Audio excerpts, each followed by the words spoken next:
आ रही है आपकी आवाज।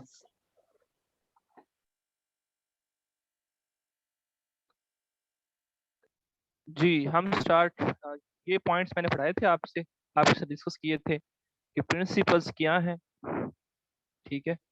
तो इसमें कोई इश्यू है तो बेटा बताएं।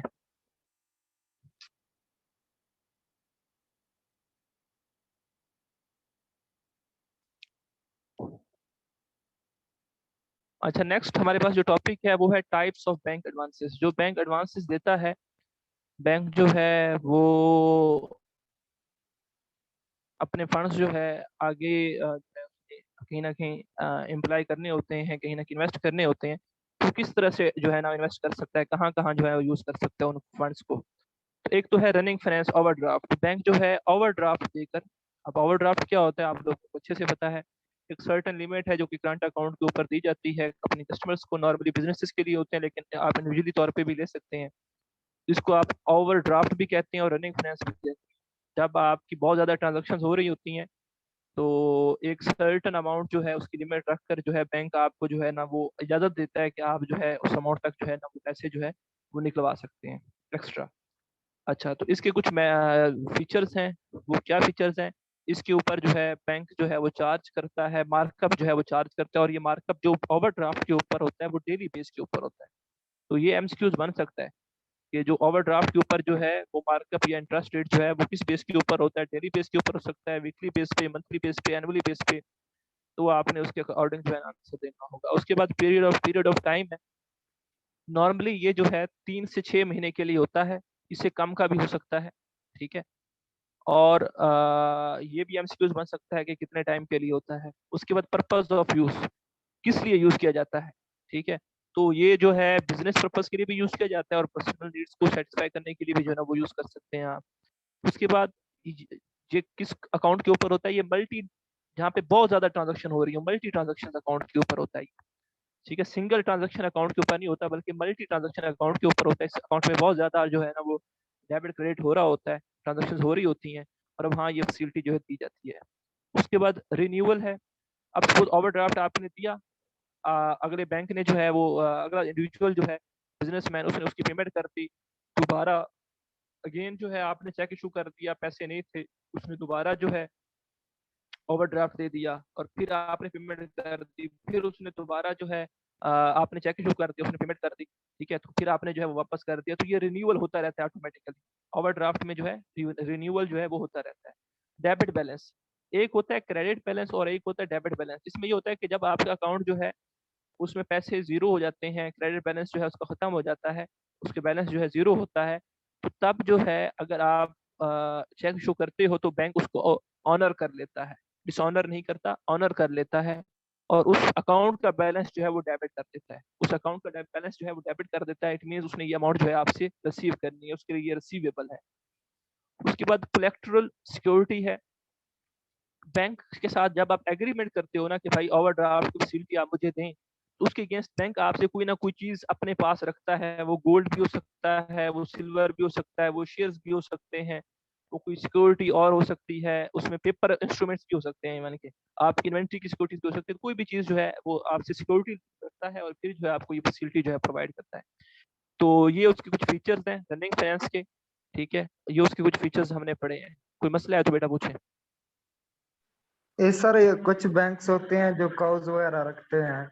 अगर वो क्या कॉज, रखते हैं बेटा? सर कुछ बैंक होते हैं जो सिक्योरिटी के तौर पर कॉज रखते हैं, हाँ, रखते हैं। गाय वगैरह। अगर वो गाय मतलब कर्जे की मुद्दत के दौरान मार जाए तो फिर वो पैसे देने वाला मुकर जाए भी, जो सिक्योरिटी थी वो नहीं, पैसे नहीं देता तो फिर क्या होगा?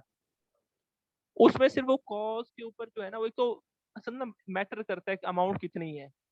अगर कोई बहुत बड़ी अमाउंट है, ठीक है, तो फिर तो वो कभी भी गाय या इस तरह की जो आपके पास कैटल्स जितनी भी हैं उनके ऊपर जो है रिलाय नहीं करते। तो थोड़ी बहुत जो अमाउंट्स होती हैं तो उसमें जो है वो गवर्नमेंट की तरफ से भी होता है।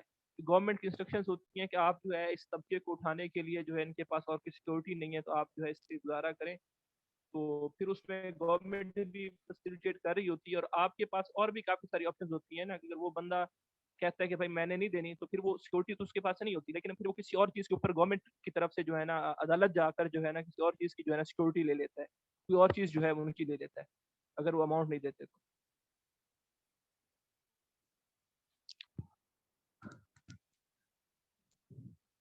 ठीक है, नेक्स्ट हमारे पास अब हम टॉपिक क्या पढ़ रहे हैं कि वो जो पैसे उसने लेते हैं उसको कहाँ-कहाँ दे सकता है। तो उनमें से एक जो है एडवांसेस की एक टाइप हमने पढ़ी है, कि वो अगर उसने एडवांस देने हुए तो उसने जो है ना ओवरड्राफ्ट की सूरत में जो है पब्लिक को एडवांस दे सकता है।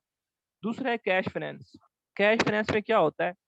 कैश फाइनेंस में ये होता है कि वो जो बंदा होता है, मतलब कि जिसने एडवांस लेना होता है या जिसने जो लोन लेना होता है, अब बैंक ओवरड्राफ्ट में क्या था, उसी अकाउंट में उसका बैलेंस हमने डेबिट कर दिया था। तो जब कैश फाइनेंस लेना होता है तो एक स्पेसिफिक अकाउंट जो है जिस कस्टमर को होता है, उसका जो है सेपरेट एक और अकाउंट बनाया जाता है। कैश फाइनेंस के नाम से एक नया अकाउंट जो है ओपन किया जाता है और उसमें जो है वो उतना फंड्स जो है वो ट्रांसफर कर दिया जाता है और वो बंदा जो है वहाँ से अमाउंट जो है वो निकाल लेता है। वो बंदा जो है वहाँ से जो है अमाउंट निकाल लेता है। इसके ऊपर भी अगेन मार्कअप होता है, ठीक है? और ये मार्कअप भी जो है वो डे टू डे जो है ना वो हम जो है अमाउंट जो जा रही होती है उसके ऊपर चार्ज करते हैं, ठीक है? डे टू डे जो है उसके ऊपर जो है हम चार्ज कर रहे हैं। तो जितनी अमाउंट उस अकाउंट में से एक दिन उसने 1000 रुपया निकाला, उस दिन 1000 रुपए के ऊपर इंटरेस्ट चार्ज होगा। अगले दिन उसने 3000 निकलवा लाए, तो 3000 वो वाले और 1000 ये वाला। नेक्स्ट डे जो है 4000 रुपये होगा, फिर उसने जो है 2000 वापस कर दिए, तो फिर वापस 2000 रुपये अगले दिन होगा। तो ये डे टू डे जो होगा ना अमाउंट जो आउटस्टैंडिंग होगी उसके ऊपर आपने चार्ज करना है, ठीक है? उसके ऊपर जो है आपने चार्ज। आगे मल्टी ट्रांजैक्शन अकाउंट है, अगेन इसमें जो है ट्रांजैक्शन जो है बार-बार हो रही होंगी, ठीक है? उसके बाद कलेक्टर सिक्योरिटी, अगेन इसके अगेंस्ट आपने कोई ना कोई सिक्योरिटी जो है वो रखनी है, तो वो रॉ मटेरियल भी रख सकते हैं, फिनिश गुड्स और इस तरह की कोई ना कोई चीज़ चीज़ वगैरह रख सकते हैं। रिन्यूअल होता रहता है ओवरड्राफ्ट की तरह, ठीक है? पर्पस ऑफ यूज़ इसमें जो है आपने बताना होता है किस पर्पस के लिए जो है ना वो किस पर्पस के लिए आप ले रहे हैं। तो नॉर्मली जो है ये कमर्शियल पर्पस के लिए होता है कि डे टू डे एक्टिविटीज़ जो मैनेज करते हैं हम, ठीक है? कोई चीज़ परचेज़ करने के लिए, सेल आउट करने के लिए, तब ये अकाउंट जो है ना वो यूज़ किया जाता है। पीरियड ऑफ टाइम नॉर्मली ये जो है लेस देन 1 ईयर के लिए होता है, ठीक है? लेस देन 1 ईयर के लिए होता है। बाकी रिन्यूअल होते रहते हैं तो वो 2 साल 3 साल होते रहते हैं, वो मसला नहीं है। लेकिन इसके जो नॉर्मली जो है ना पीरियड वो लेस देन 1 ईयर होता है। उसके बाद क्रेडिट बैलेंस, अब उसमें क्या था, आपका एक ही अकाउंट था, उसमें बैलेंस जब नेगेटिव हुआ तो हमने उसे जो है डेबिट कर दिया ओवरड्राफ्ट में। इसमें आपने एक सेपरेट अकाउंट देना है, उसमें फंड्स ट्रांसफर करने हैं। तो आपने जो है यहाँ पे जो है क्रेडिट बैलेंस जो है ना वो शो करना है। इसमें जो है आपके पास क्रेडिट बैलेंस होता है, जबकि ओवरड्राफ्ट में आपके पास जो है वो डेबिट बैलेंस। तो ये सेकंड हमारे पास जो है एडवांसेस उसका जो है ना उसको लेकर हमने जो है ना डिस्कस किया है। थर्ड में हमारे पास जो है वो है डिमांड फाइनेंस या डिमांड लोन्स। कि जब अगला बंदा डिमांड करेगा कि भाई मुझे लोन दो, तो तब आप क्या करोगे, एक सेपरेट जो है डिमांड फाइनेंस अकाउंट बनाओगे उस बंदे के नाम का, और उस बंदे को जो है ना आप लोन जो है वो ग्रांट कर दोगे। अगेन इसके ऊपर भी आपने जो है मार्कअप चार्ज करना है, और मार्कअप किस पे चार्ज करना है, फुल अमाउंट पे चार्ज करना है। इस पे ये नहीं है कि सपोज उसने सारी अमाउंट निकलवाई है या नहीं निकलवाई, आधी निकलवाई है, थोड़ी निकलवाई है, आधे से कम निकलवाई है, आधे से ज्यादा निकलवाई है या फुल निकलवाई है, जितनी भी निकलवाई है उसकी मर्जी है। आपने जो जितनी अमाउंट आप उसके अकाउंट में क्रेडिट कर रहे हो उस वक्त, वो सारी जो है आपने उसके जो है ना वो करना है, उसके ऊपर चार्ज करना है। आगे है नो रिन्यूअल। इसमें ये होगा कि रिन्यूअल नहीं होगा, वो लोन उसने डिमांड की थी तो जस्ट वो डिमांड उस टाइम पीरियड के लिए है, फर्दर जो है उसकी एक्सटेंशन नहीं है, फर्दर के लिए वो अलहदा से और अकाउंट खुलवाएगा और फिर जो है वो करेगा। उसके बाद सिंगल ट्रांजैक्शन अकाउंट, इसमें ट्रांजैक्शन बार बार नहीं होंगी, एक ही दफा ट्रांजैक्शन होगी, एक ही दफा उसने जो है ना वहां से जो है ना उसको मनी को जो है ना वो जो है पे करना होगा और उसे निकलवाना होगा। उसके बाद मोड्स ऑफ रीपेमेंट, तो रीपेमेंट हो सकती है, सॉरी, उसमें जो है निकलवा वो जस्ट वन टाइम सकता है। रीपेमेंट जो है वो उसने लंप सम भी कर सकते हैं, मतलब कि सारी एक दफा भी कर सकते हैं और इंस्टॉलमेंट्स भी कर सकते हैं। यूजुअली वो कह रहा है कि इंस्टॉलमेंट्स भी होती है।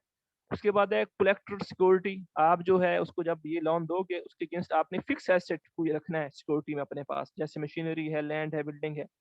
पीरियड ऑफ टाइम, अगेन जो डिमांड वो करेगा उसका पीरियड ऑफ टाइम जो है वो 3 से 4 साल हो सकता है, उसमें जो है ना उसमें लोन रीपे करना होगा। अगेन वो अपना पर्पस जो है लोन का स्पेसिफाई करेगा, और अगेन इसमें भी जो है ना वो क्रेडिट बैलेंस होगा, वो अमाउंट जो है उसकी डिमांड जो होगा डिमांड फाइनेंस अकाउंट जो होगा उसमें ट्रांसफर करके क्रेडिट की जाएगी और फिर जो है वो पैसे निकलवा सकेगा। नेक्स्ट हमारे पास जो है वो है डी फोर्थ जो हमारे पास सोर्स है एडवांसेस का, उसमें हमारे पास जो है टर्म फाइनेंस या टर्म लोन। ठीक है, इसमें क्या होता है, इसमें भी आप एडवांसेस देते हो, अगेन एक अकाउंट बनता है, उसमें आप देते हो, और एक स्पेसिफिक टाइम पीरियड के लिए होता है टर्म। एक क्या है, एक टर्म किसको कहते हैं कि एक ड्यूरेशन को कहते हैं। ठीक है, तो ये एक स्पेसिफिक टाइम के लिए होता है, कितने टाइम के लिए जो है ना ये अकाउंट है उसमें जो है ना आपने करना है। अगेन ये एक सिंगल एडवांस है, सिर्फ एक दफा आप देते हो, बार बार नहीं देते। ठीक है, उसके बाद सिंगल ट्रांजेक्शन अकाउंट है अगेन। ठीक है, एक ट्रांजेक्शन होगी, उसके बाद इसका कोई रिन्यूअल नहीं है। दोबारा अगर लोन आपने लेना होगा तो ये सारा कुछ पेमेंट वगैरह करने के बाद दोबारा एक नया अकाउंट ओपन होगा, उसके थ्रू आपको पेमेंट सॉरी लोन जो है वो दिया जाएगा। पीरियड ऑफ टाइम, तो अगेन ये मीडियम टाइम और लॉन्ग टाइम के लिए होता है हमारे पास। ठीक है, और इसमें भी जो है ना क्रेडिट बैलेंस की जो है ना वो ऑप्शन होती है आपके पास। नेक्स्ट हमारे पास है डिस्काउंटिंग बिल्स।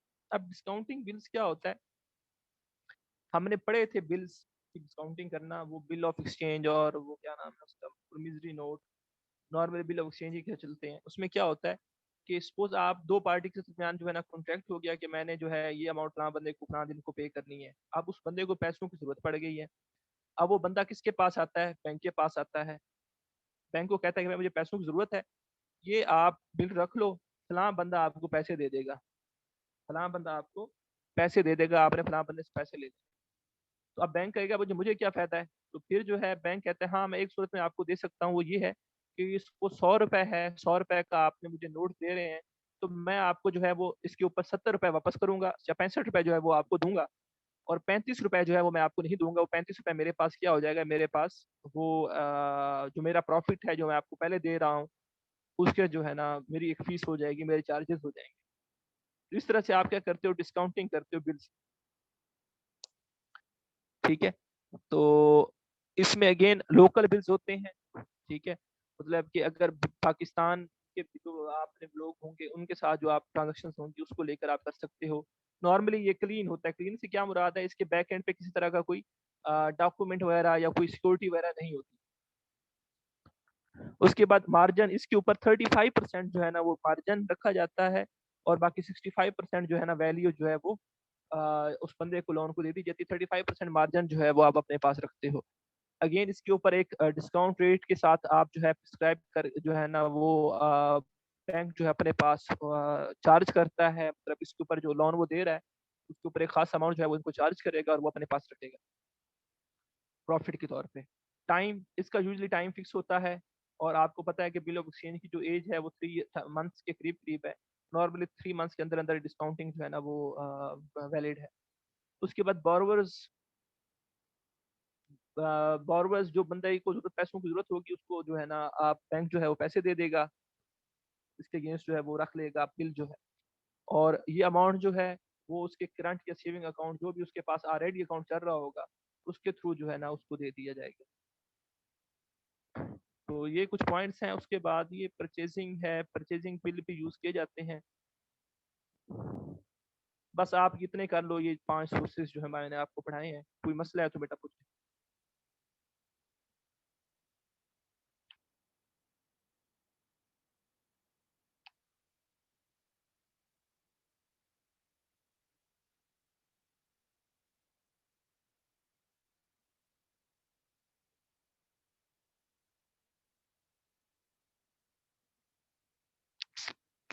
चलें लास्ट टॉपिक ये भी पढ़ लेते हैं सिक्योरिटी के हवाले से। ठीक है, सिक्योरिटी बेसिकली क्या होती है, सिक्योरिटी बेसिकली गारंटी होती है, किसी भी चीज़ की गारंटी। वो वर्बल हो सकती है, किसी की पर्सनल हो सकती है, प्रॉपर्टी की शेप में हो सकती है, कि कल सपोज अगर ये बंदा जो है पैसे ना दे या ये काम ना करे तो उसका जो है ना ये सिक्योरिटी जो है वो बेच कर जो है वो अमाउंट जो है वो रिकवर की जा सके। ठीक है, तो सिक्योरिटी की कुछ करेक्टरिस्टिक्स हैं। सिक्योरिटी ऐसी होनी चाहिए जो कि मार्केटेबिलिटी हो, कि उसको जो है ना आप कहीं ना कहीं बेच सको, लोग जो है उससे वाकिफ हों। ड्यूरेबल होनी चाहिए, ये नहीं होनी चाहिए कि सपोज आप फ्रूट्स लेकर रख लो, लोन आप दे दो 5 साल का, तो फ्रूट्स तो आपके जो है अगले वीक में जो है ना खत्म हो जाने हैं। ठीक है, तो आपने ऐसी चीज़ जो है वो सिक्योरिटी में रखनी है जो कि ड्यूरेबल। स्टोरेबिलिटी, आपने ऐसी चीज़ जो है सिक्योरिटी में रखनी है जो कि सिक्योर कर सकें आप। ठीक है, सॉरी स्टोर कर सकें आप। ठीक है। उसके बाद जो है कॉस्ट ऑफ सुपरविजन, ठीक है। इसके ऊपर कुछ मतलब कि ऐसी सिक्योरिटी आपने लेनी है जिसकी सुपरविजन के ऊपर कॉस्ट को थोड़ी सी आए, ज़्यादा उसके ऊपर कॉस्ट ना आए, ठीक है। उसके बाद ट्रांसपोर्टेबिलिटी है, उसको आप एक जगह से दूसरी जगह इजीली मूव कर सकें, डिफिकल्टी ना हो किसी तरह की, ऐसी सिक्योरिटी रखनी है आपने। टाइटल जो सिक्योरिटी का होगा, मतलब सिक्योरिटी का ऑनर कौन है वो बिल्कुल क्लियर होना चाहिए। उस सिक्योरिटी को आप इजीली उसकी वैल्यू जो है कैलकुलेट कर सकें, ऐसी सिक्योरिटी होनी चाहिए। और उसकी वैल्यू जो है वो ज़्यादा फ्लक्चुएट ना करे। ये ना हो कि आज उसकी सिक्योरिटी की वैल्यू 5 करोड़ है और कल जो है 1 करोड़ हो जाए। उसकी वैल्यू जो स्टेबल रहे। फ्री फ्रॉम लायबिलिटी, वो सिक्योरिटी किसी और के अंडर कंट्रोल में नहीं होनी चाहिए, किसी और की सिक्योरिटी नहीं होनी चाहिए, ठीक है। उसके बाद क्या है, यील्ड।